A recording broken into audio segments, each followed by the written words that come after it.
I've always thought that, even when falling leaves don't come from the same tree, they can still form bonds of kinship when they meet.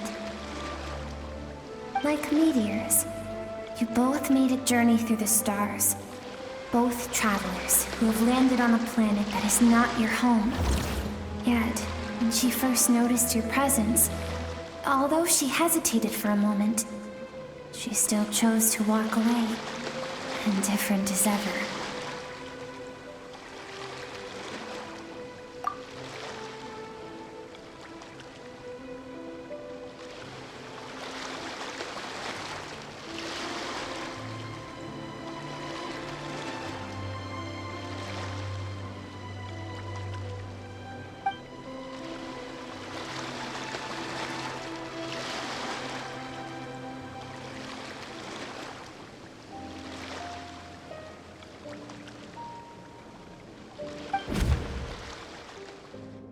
Seems like you've answered your own question.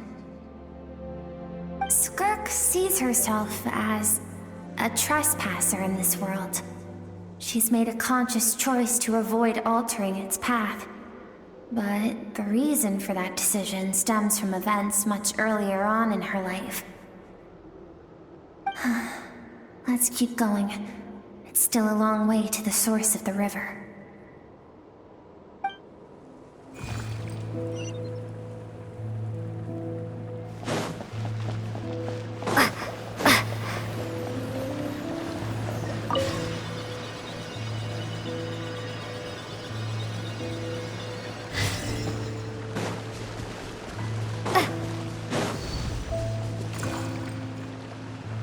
You now have what it takes to wield immense power.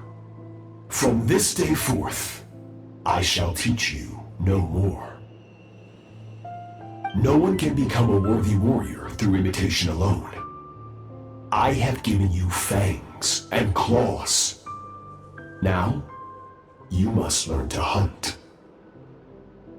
You wish me to travel the world beyond on my own, Master? Indeed. Make new friends. Embark on your own journey. And piece together a new future from the shattered remnants of your past. We will still have contact through the abyss. But know this. One day, I will take the life you worked so hard to rebuild and reduce it to ashes. Just like the fire that haunts your mind. Why do you do that? I have told you before, fear is the catalyst for human evolution. You have tasted loss. You have known fear, so deep it can be felt in the bones. But as living beings, we all have an instinct to detach from that which harms us. And thus pain dampens over time, and the acrid taste of fear becomes but a distant memory. Yet now, I have bestowed upon you the gift of fear eternal. It will drown you in the nightmare of your childhood, or it shall drive you to defeat me, whatever the cost.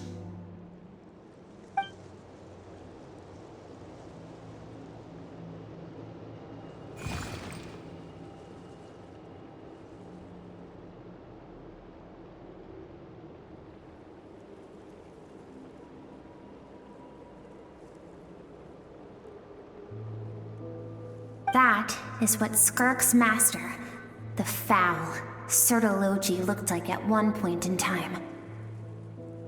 Of course, as a higher being, physical form is a triviality to him. He could appear as a beast, a human, or even a monster that defies description. The form you see him in here, clad in abyssal armor, is the one he usually wears when traveling through the stars.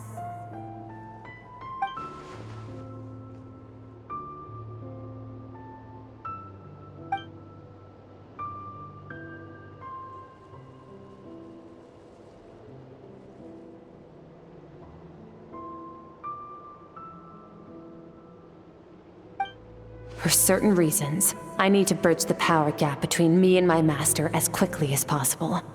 But first, I need to understand the source of his strength. To do that, I need to follow in his footsteps, walk the path he once walked, and somewhere along the way, I'll find out how to defeat him. That is my sole focus and purpose.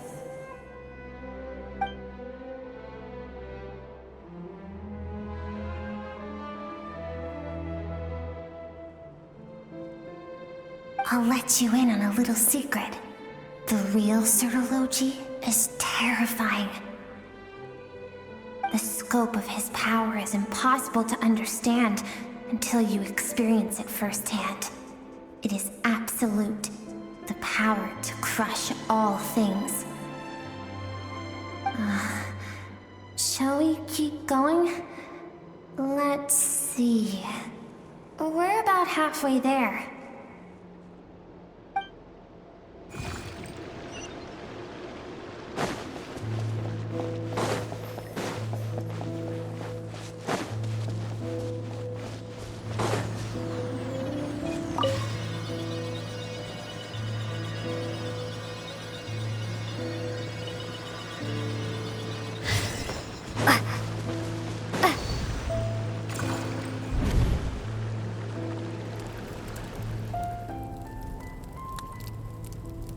We've made it quite a ways already. This is Skirk, when she first began training under Sirology. I have set your broken wrist. Tomorrow, you're to train twice as hard. No tears this time. Good. Attempting to garner sympathy through tears is a habit of the weak. A pitiful, useless ploy. Can I ask a question, Master? Why did you save me? I keep thinking, maybe it would be better if I had died. I wouldn't be haunted by that fire all the time. I wouldn't have to go on like this. I saved you because I have a plan for you. It has been too long since I fought a battle that demanded my full strength, and I hunger for it. Every so-called genius and prodigy I have faced has crumbled like sand underfoot. Before me, even fate bends the knee. So, I will teach you everything I know, train you by whatever means necessary, in the hope that one day, you might surprise me. But I don't want to draw my sword against you, Master. What you want matters little. Among the boundless sea of stars, the cries of the weak are but faint murmurs that disappear into the void. You of all people know that well. Yes, Master. From that day forward, all she knew was grueling training, emptiness, and fatigue. After some time, her talent bloomed, and she gained control over her emotions, like her master. How should I put it? It was not that human emotion disappeared from her heart, but that reason came to dictate all she was allowed to feel. I suppose it was at this point that she became the Skirk you know today.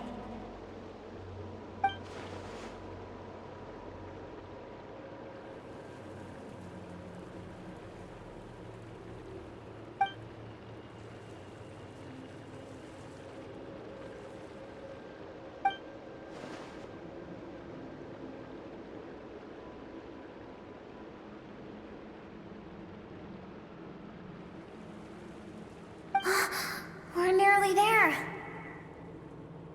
I almost don't want to reach the end. Well, shall we? This is the final stretch.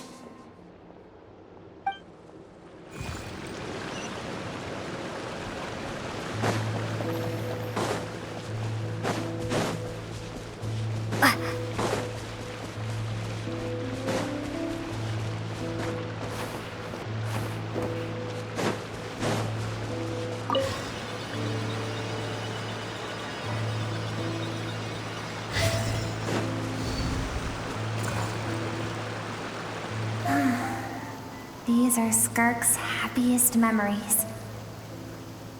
What a simple and carefree time it was. Wisps of clouds dotted the sky. The sun bathed everything in golden light.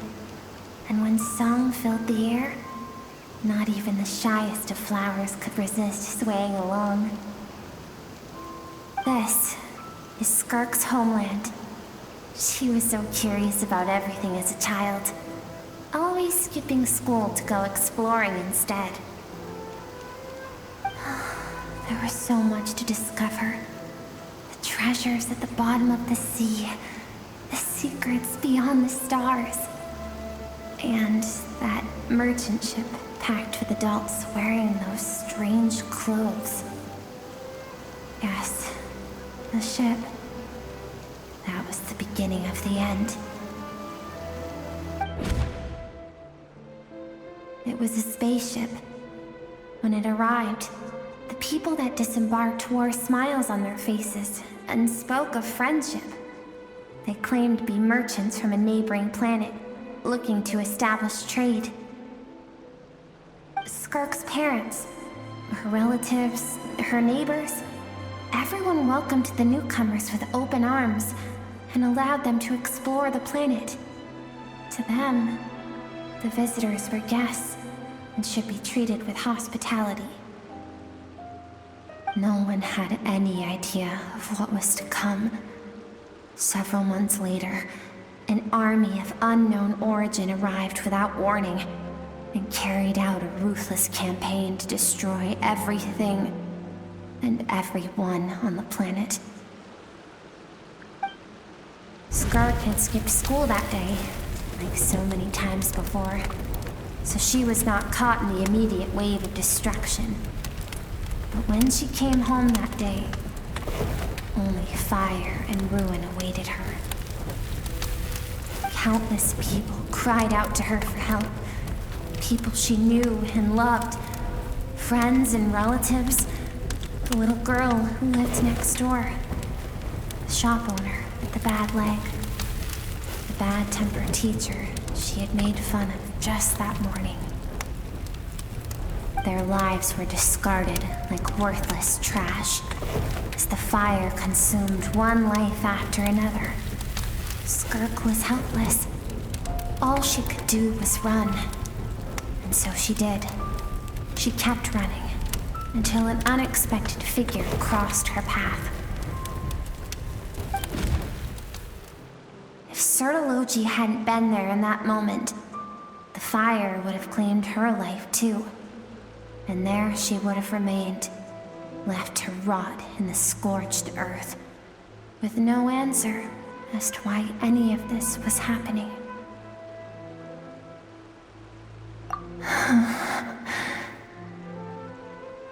Because she and her people were seen as a threat.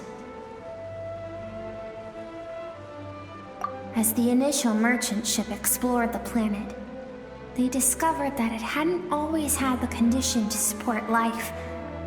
Yet there was evidence of human activity, even during the periods of extreme heat or cold in the past. Further research revealed that, over time, the people of this planet had evolved the ability to adapt to any type of environment or energy source.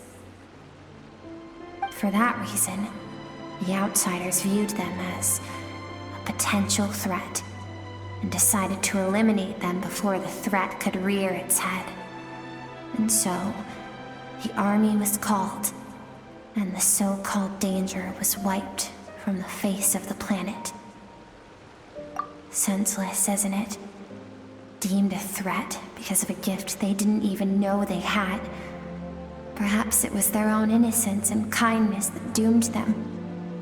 But in the end, that was lost to the blaze as well. If those with power get to decide good and evil, then all you can trust in is the sword in your hand. And so, before death could claim her, she ran.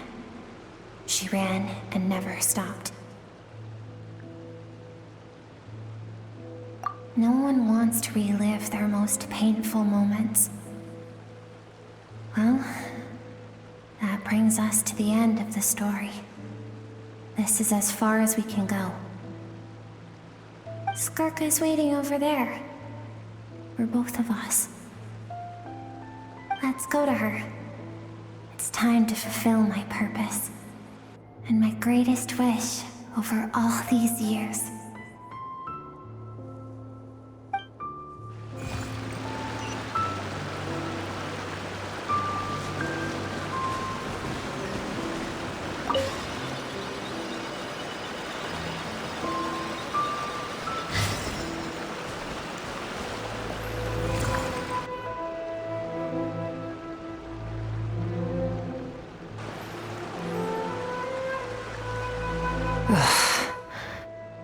So all this, just so you could bring her here? I have things to say to you. Well, to me. I want someone to witness our reconciliation, even if it takes an argument to get there. And she is the best choice in this moment. Her suppressed emotional self. The version of herself she keeps locked in the recesses of her mind, stifled by reason. All those rejected impulses, those discarded aspects of your past selves, they are a part of me now. I am who you used to be. Someone you have refused to face for too long. So, I came to face you instead. You're wrong. I've faced you all along. And that's exactly why I keep you locked here. Your existence makes me weak. Moments of joy and longing are when we are most vulnerable. Don't forget, it was a penchant for goodness over reason that doomed our homeland in the first place. The vastness of the universe renders everything insignificant. Our feelings most of all. Even so, learning from the mistakes of the past doesn't have to mean erasing everything. Strip yourself of your so-called weaknesses, emotions like kindness and empathy, and what makes you any different from the ruthless soldiers who slaughtered our people? The difference is that I'm doing what is right, what is necessary. I allow you to exist, but with limited freedom. That is the greatest kindness I can offer. I've shouldered everything you couldn't carry. I rose above the numbness and emptiness, and it was cold, unfeeling reason that brought me this far. It made me who I am. It made me strong. That is the problem. I want to shoulder those things together. On the grand scale of the entire universe, maybe our feelings are vanishingly small, but why should that mean they don't matter? Emotion gives warmth to the cold expanse of space. It gives meaning to the world around us. Think back to those nights of gazing at the stars, those afternoons of exploring the unknown. Think back, and let them grant you peace. A brief respite from the pressure you put on yourself.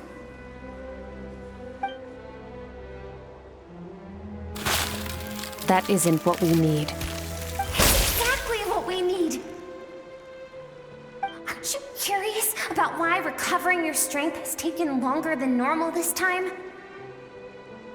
Finally, you get to the important part. That is the only answer I came here to find. Then look around. Look at your inner world. You cast aside your dreams and curiosity, and in doing so, you lost your original motivation. You severed all connection to who you used to be, so you can no longer draw strength from your past.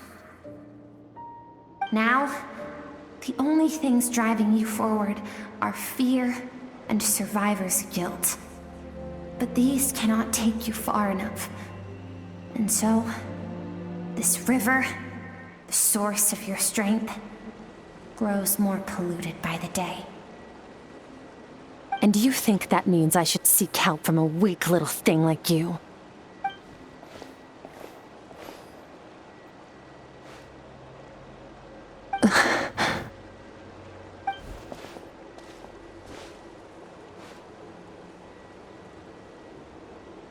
Thank you for saying that. I knew bringing you here would be the right choice. To be honest, I'm not here to argue with you. This isn't about who's right or wrong. And in fact, I agree that in order to make it through the wake of that tragedy, we had to distance ourselves from the pain through reason over emotion. But what is right at one point in time isn't always right forever. I know you will never forget that fire. I know the fact that you were the sole survivor fills you with guilt. And I know that among the voices that haunt you, mine is there too. Because deep down, you know that you didn't turn out to be the person you wanted to be. All those unfulfilled hopes are like knives to the heart. And I don't want you to hurt anymore. So even if you can't accept me, I hope, at least, that you can let go. I keep thinking, maybe it would be better if I had died. I wouldn't be haunted by that fire all the time. I wouldn't have to go on like this.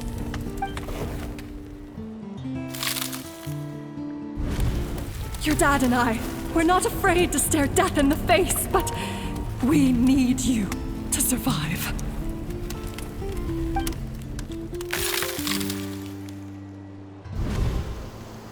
I'm sick of being a kid.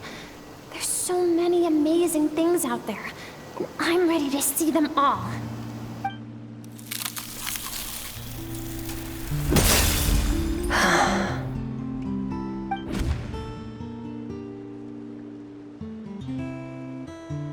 I remember. There was a song Mom and Dad always sang when we went out to fetch water. Dancing water. The sand along your path is begging for your song and movement. Will you carry this burden with you on your journey? I am not the dancing water, and you are not the burdensome sand. But if this is your wish, then I will carry you with me until the end. Thank you. I should be thanking you.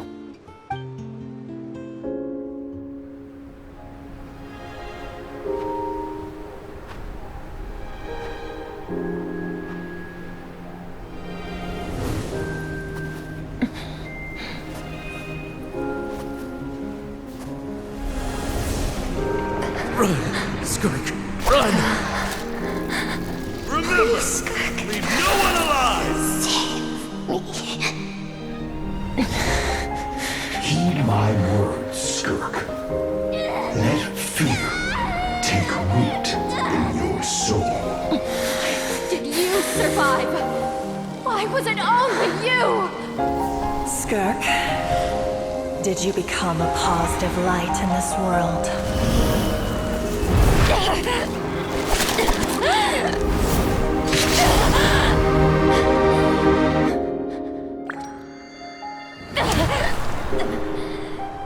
Hey, this doesn't have to be the end.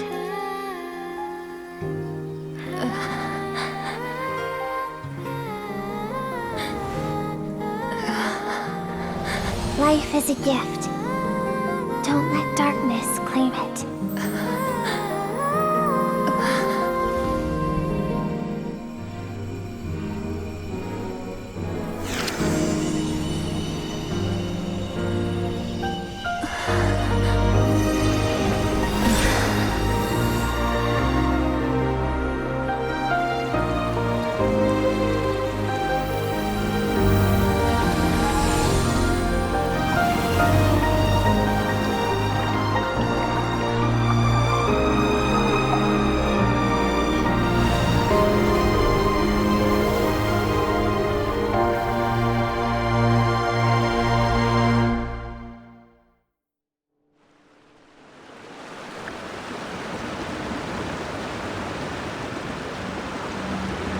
So, you saw my memories then. I once asked my master if survival of the strongest was the law of the universe. He said no. But in a world without order, Those with no moral boundaries tend to be the ones who survive.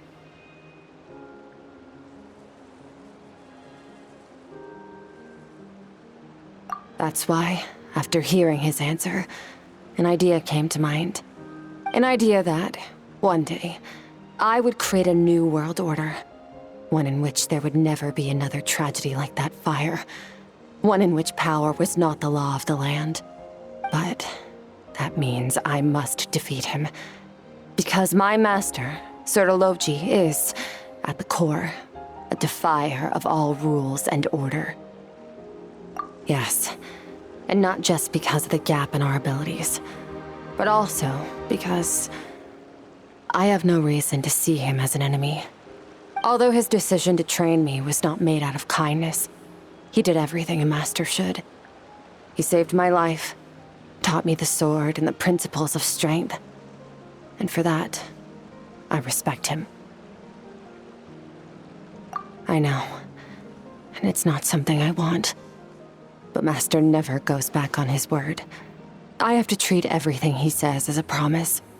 He's no longer into that, but he sends me messages through the abyss every now and then. Most of them are simple greetings, or an answer to one of my questions. Every time I hear from him, my heart skips a beat. And I wonder if this is the moment where he'll finally appear before me and tear down everything I've built to pieces. Maybe that means I do live in eternal fear, just like he said. Yes, I respect him, but I'm also afraid of him.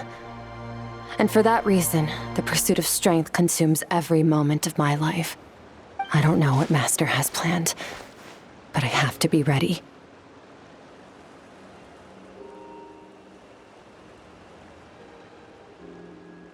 Help me? Why? This isn't your fight.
Oh, you're finally awake! Honestly, Paimon was gone for like 2 seconds and then she comes back and finds you both unconscious? Oh, you scared Paimon half to death! You're both okay, right? What does it look like?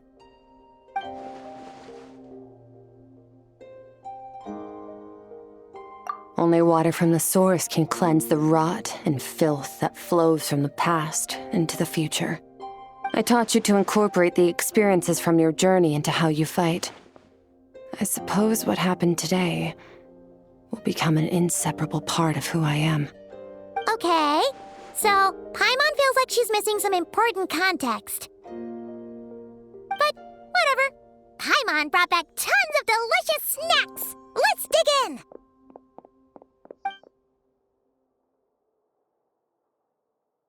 All right. It's about time we finished what we started. We're gonna deal with this thief for good, right? This time, I'm not going to tell you to hold back. But having digested even more power in the meantime, he's going to be tougher than before. The good news is, we have no reason to pull our punches this time. So, let's go. Same place as last time.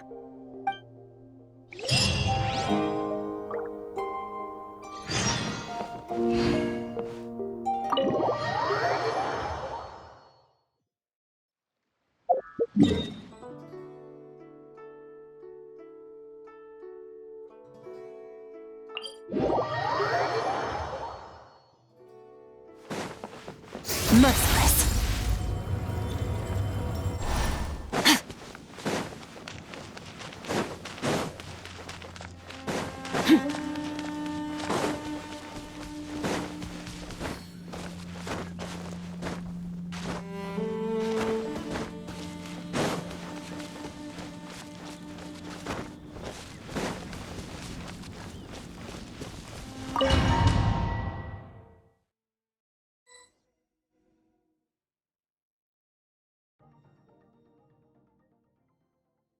The fog is gone!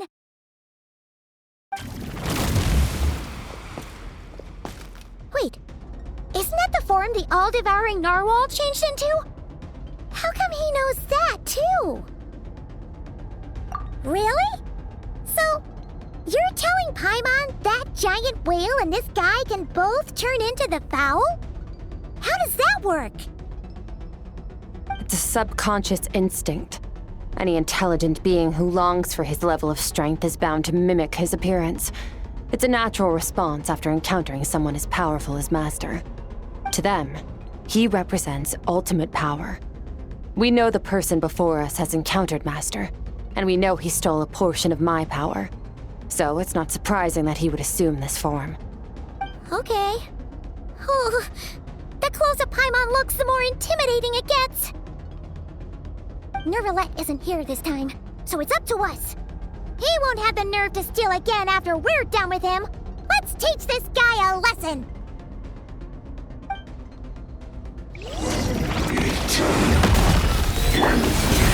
Bombs away! Another star goes out!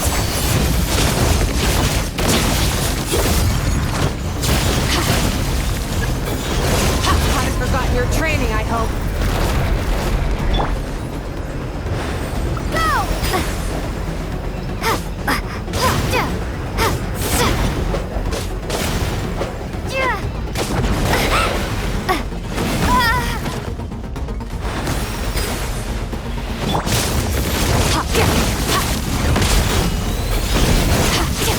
Mine to wield.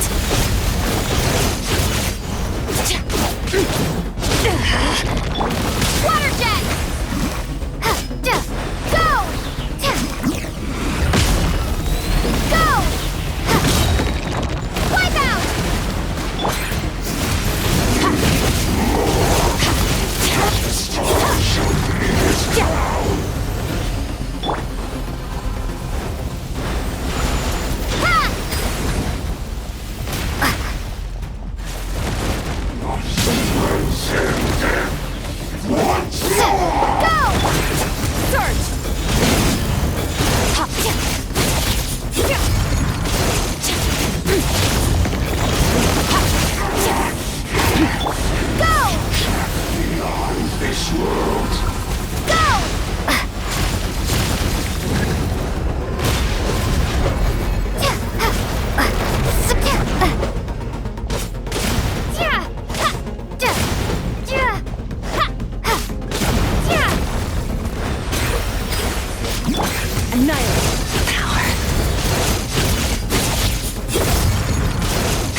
Haven't had enough of my power.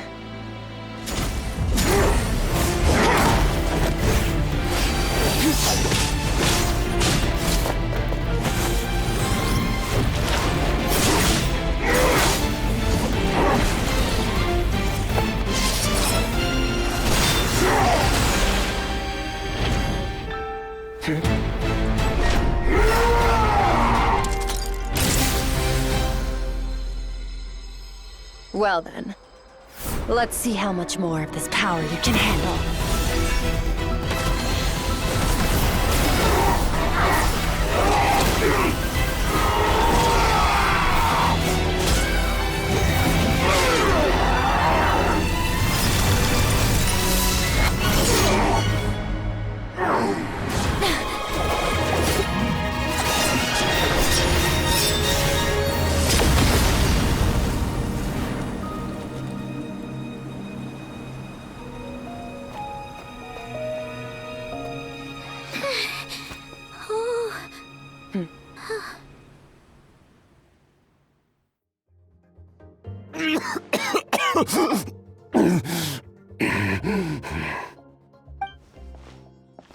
Well, have you come to your senses? You saw that my body was at its limit. So, you deliberately channeled your power into me, knowing that it would destroy my shell from within. Such power. Such keen battle instincts. So you must be... Skirk, Sertologi's disciple. How long has it been? How long has he been away from Tevat? Hundreds of years. Hundreds? Sorry, it's a lot to take in. I should introduce myself. I am Skofnungar, a friend of your master and one of his followers. This is the first time I've heard your name, Skirk. But hundreds of years ago, I knew you existed. And I knew you would come here. Hundreds of years ago? Sounds like you and Master have quite the history. Care to tell us about it? Of course. Might as well take advantage of a clear head while I can. The story starts a long, long time ago. I was born into a noble family in Conria. As the eldest son, I was set to inherit our title.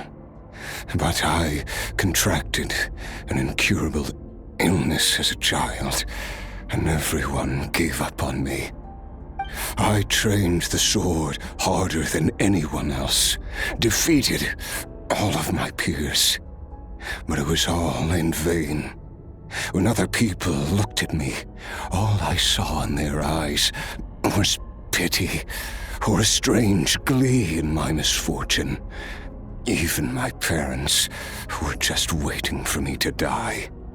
Over time, my heart hardened, and I became aimless. That was the point where I met your master, Sertologi. We were similar in age, but different in background. He was born in prison, the son of criminals who had been sentenced to death. He spent his childhood wandering the streets, facing more criticism than the literary works in the Universitas Magistrorum.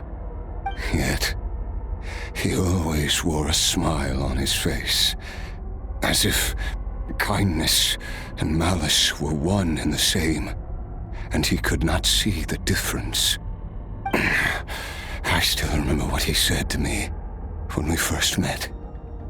You need to fight to survive. Even if it's a losing battle, it should light a fire under you. How can you sit back like this and go down without a fight? That does sound like something he would say. He was the first to acknowledge that I was worth something, and he inspired me to keep going. When we sparred together, it was the first time I'd actually felt the thrill of combat. When I was 10, he stole forbidden research materials and managed to cure my illness. It was like there was nothing in this world he couldn't accomplish. When it came to the human form, he was always intent on pushing the boundaries of possibility. But somewhere along the way, I fell behind. My talents were nothing compared to his, and at some point, I realized he had pulled so far ahead, I was too embarrassed to even ask him to spar. After his grand endeavor was successful, he sought me out and said to me, This planet no longer holds anything of interest to me, so I'm leaving. But first, I have an offer. I can use a power I have just refined to break the curse of immortality for you. Your death was once what we worked so hard to prevent. But the immortality you now face is a different kind of pain altogether. I'll pass. Immortality doesn't sound so bad to me. Since I can't die, it means I have an infinite amount of time to get stronger. Maybe I'll finally catch up to you one day, and we can spar like we used to. Are you sure? I cannot say when I will return. Your body, or rather, your soul, might not be able to withstand this curse. All I can do is try. After all, a wise man once told me, people need to fight for their own survival. Wise indeed. Nevertheless, if you grow weary of the pain of immortality, and wish to experience a good sparring match before you wither away, seek out my disciple. Disciple? Never thought I'd hear that word coming from you. Nor I, but Vedifenir said I was destined to find a disciple out there in the universe, and bring her to Tibet. You know as well as I, Vedifenir's prophecies are never wrong. Well, now I'm curious about who this disciple of yours will be. All Vedifenir said was that one day, the stars shall bow in her honor. Sounds pretty impressive. Of course. Only the most outstanding people would have the right to become my disciple.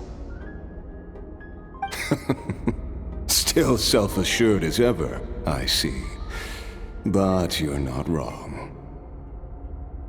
I'll be leaving then. Oh, and if you are serious about getting stronger, I left you a little gift in the primordial sea. As I've said before, walk whatever path you want. Freedom means even the wicked get to make their own choices. Waiting for me in the primordial sea was the all-devouring narwhal, already beaten into submission by Sertologi. In its weakened state, I was able to cut off part of its flesh and sew it into my own heart. Your heart? That sounds like torture! How did you even survive that? Because, of course, I bear the curse of immortality. So, you used the curse to turn yourself into a vessel for power. Even with that whale's ability, devouring power like that is not something the human body can withstand. With your body and soul constantly at the breaking point, it was the curse of immortality that sustained you. But that is not the path to strength. You have to pour your heart into it, work for it, dream of it. Instead, you stole something that didn't belong to you, and it backfired. You're right. I should have known better, but I had already pushed myself to my limits, and he was still miles ahead of me. So I had to take a leap of faith. I miss your master. I miss the days when we were all together, troublemakers without a home. I don't regret the choice I made. But if you'll allow it, I do want to apologize. To both of you. After the beating we just gave you, I think we can call it even. You're an interesting one as well. Sertologi's disciple. That's a lot to live up to. It can't have been an easy experience. I know what he's like. He rules with an iron fist, using despair and fear to force you to catch up to him, all the while standing ever out of reach. We're like mountain climbers in the dark, never knowing how much higher we have to climb, or when we will see the sun again. True. But I made up my mind long ago. No matter how dark it gets, I will not give in to despair. I will overcome it. Besides, after hearing your story, I suspect what Master really wants is not a battle that demands his full strength, but rather a defeat without regrets. Oh? Since you're his friend, you must have some things in common. The first time we came here, when you stabbed me through the fog and stole my power, I felt no emotion coming from that spike. But when you had to devote all your strength fighting me just now, I could feel joy and passion emanating from your blade. It was the joy of a researcher discovering the truth of the world, the joy of an artist uncovering a temple of wonders. Interesting. I'm certain I didn't express those emotions outright, yet you were able to read them from my blade, like a glimpse into my inner world. You're right. That battle brought me an unbridled sense of joy, and my defeat brings me no regret whatsoever. Exactly. I think Master also craves a battle like that. One where his opponent forces him to use all his strength, unlock the extent of his potential, and transcend his own limits. A battle to end all battles. After which, all can come to an end, including, perhaps, his life. For that very reason, good and evil are meaningless to him. He has one purpose, one goal: to complete himself. It's one of the secrets to his strength. Perhaps you're right. Perhaps that is his goal. What a battle that would be. Oh, to witness such a...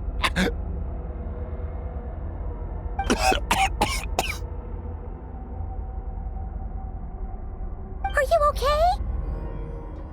Too many different kinds of power are surging through my body. The curse of immortality allows it all to coexist, but it does not remove the pain.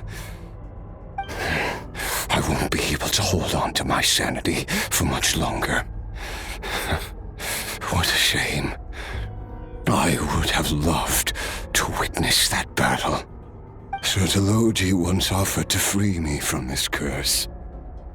Now, I must ask that of you, Skirk.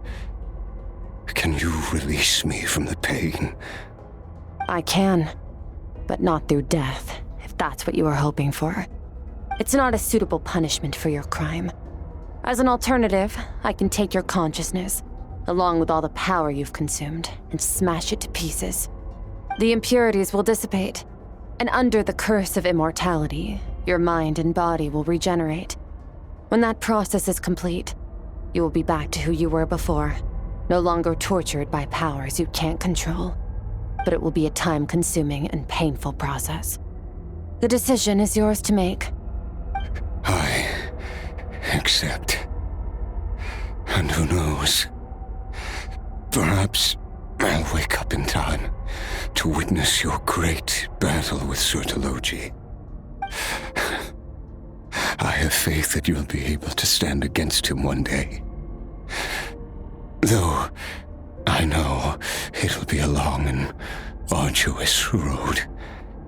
If we are climbers in the dark, it appears the dawn has finally broken for me. But your ascent continues. At least, it looks like you are not alone on your journey. I will reach the top of this mountain, no matter what it takes. And you, Skofnungur, will be my witness at the end of all things. That's finally over. Let's get out of here. Huh! At least we don't have to make a mad dash for the exit like last time.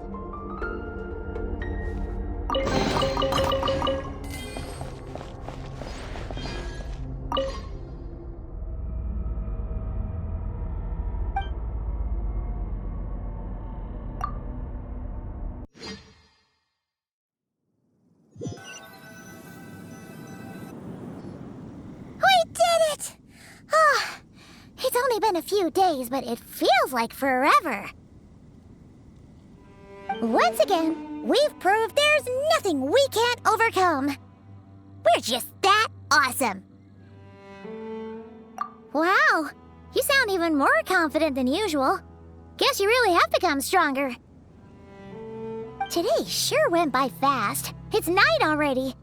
Oh wait, that reminds Paimon. The stars you mentioned, the ones that died out, are they back now? Yes. The power Skafnungur stole has been returned. So, the stars have regained their light. Great! Huh, it's crazy that you even noticed their light was gone. There are so many stars in the sky. If a few disappeared, Paimon definitely wouldn't be able to tell.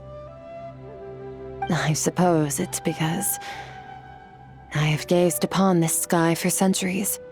The false stars, hanging in the meticulously planned sky, glittering with rotten light. It's not real. And yet, it is for that very reason that I can look upon it and enjoy the momentary peace it brings. Even the most beautiful of bubbles has to burst.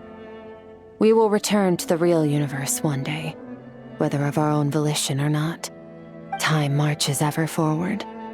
Even the innocent and naive will taste life's bitterness. Yet through hardship, we grow until we learn to seize the sands of time for ourselves and uncover our true strength. Though we gaze upon a false sky, its vastness and majesty is palpable. One can only wonder, what is it going to take for kindness to reign supreme in the vast expanse of the universe? Ugh, this is all going over Paimon's head. But if she knows one thing, it's that the Traveler always finds a way. Ever since we met, she has filled Paimon's days with happiness. No matter how tough things get, she always finds a way to make it better. If it's too big a job for one person, then we'll do it with two. And if two's still not enough, then three. We've met so many amazing friends and accomplished so many amazing things. As long as we don't give up, we can make any wish come true. I suppose when it comes to you, anything is possible. Well, I should be going. Now that my power is no longer isolated from my emotions, I need more practice to get used to it. I suppose fate will decide. Maybe we'll bump into each other on the street. Or maybe we'll reunite on a different planet entirely. Regardless, reunions and partings are but passing moments. More than anything, I hope that at the end of this journey, wherever it takes us, we stand in a world reborn. One without war, pain, or forced partings. One where new life can bloom, even where there was once nothing but scorched earth. For this, we must all work to become stronger. Goodbye, Traveler. Remember your training. Make sure to put it to use. Bye!